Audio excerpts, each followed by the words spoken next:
অনেকদিন ধরে তো ইনকাম করতে পারছি না, এখন আর কি করি? ওই যে দেখতে পাচ্ছি ওই জায়গা কি যেন লেখা, এখানে সব রকমের চিকিৎসা করানো হয়। চিকিৎসা যদি সফল হয় তাহলে ডাক্তারকে 500 টাকা দেওয়া লাগবে। আর যদি ডাক্তার সে রোগ সারাতে না পারে তাহলে সে রোগীকে 1000 টাকা দেবে। ও ভালোই সুযোগ, ওখান থেকে কিভাবে টাকা নিতে হয় আমি দেখছি। ডাক্তার আসতে পারি? হ্যাঁ আসেন। আপনার কি সমস্যা? কি বলেছে? হ্যাঁ স্যার, আমি আমার মুখে কোনো স্বাদ পাচ্ছি না। ওই নার্স, ওই 32 নম্বর ওষুধটা আনো তো। এই নেন, এই ওষুধটা খান। আচ্ছা স্যার, খাচ্ছি।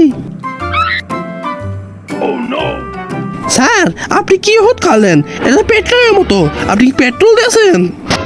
এই যে আপনি তো স্বাদ বুঝতে পেরেছেন, এই যে চিকিৎসা হয়ে গেছে, এবার 500 টাকা দেন। হ্যাঁ আচ্ছা স্যার, দিচ্ছি। না হয় না তো, যাই আরেকবার যাই, ওই 500 টাকা তুলি আনবো আমি। স্যার আসতে পারি? ও আপনি আবার এসেছেন, নিন বসেন। এবার বলেন আপনার কি সমস্যা? স্যার আমি আগে কিছু মনে রাখতে পারছি না। নার্স, 32 নম্বর ওষুধটা আনো তো। স্যার ওই 32 নম্বর ওষুধ তো পেট্রোল, আমার পেট্রোল আনছেন কে? এই যে আপনার মনে আছে 32 নম্বর ওষুধটা পেট্রোল, তাহলে এখন যান, আপনার চিকিৎসা হয়ে গেছে, আর মনে করে 500 টাকাটা দিয়ে যান। হ্যাঁ আচ্ছা ঠিক আছে স্যার, আমি টাকাটা দিয়ে যাচ্ছি। না এবার তো হলো না, এবার কি করব?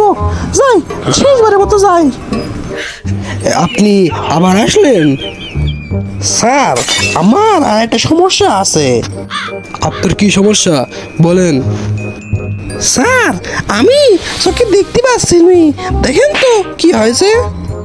আমি তো এর চিকিৎসা করতে পারিনি, নেন এই 1000 টাকা নেন, আমি আপনার চিকিৎসা করতে পারবো না। কই আপনি তো 500 টাকা দিচ্ছেন। এই যে আপনার চোখ ভালো হয়ে গেছে, আমি আপনার 500 টাকা নোট দিলাম, আপনি চিনি ফেললেন। দেন, আপনি আমাকে আরো 500 টাকা দেন। নে এবারও উঠে গেলাম। আমি আমার জীবনে আর কোনোদিন লোভ করবো না। যাই এখন বাড়ি যাই, 1500 টাকা লস হয়ে গেল।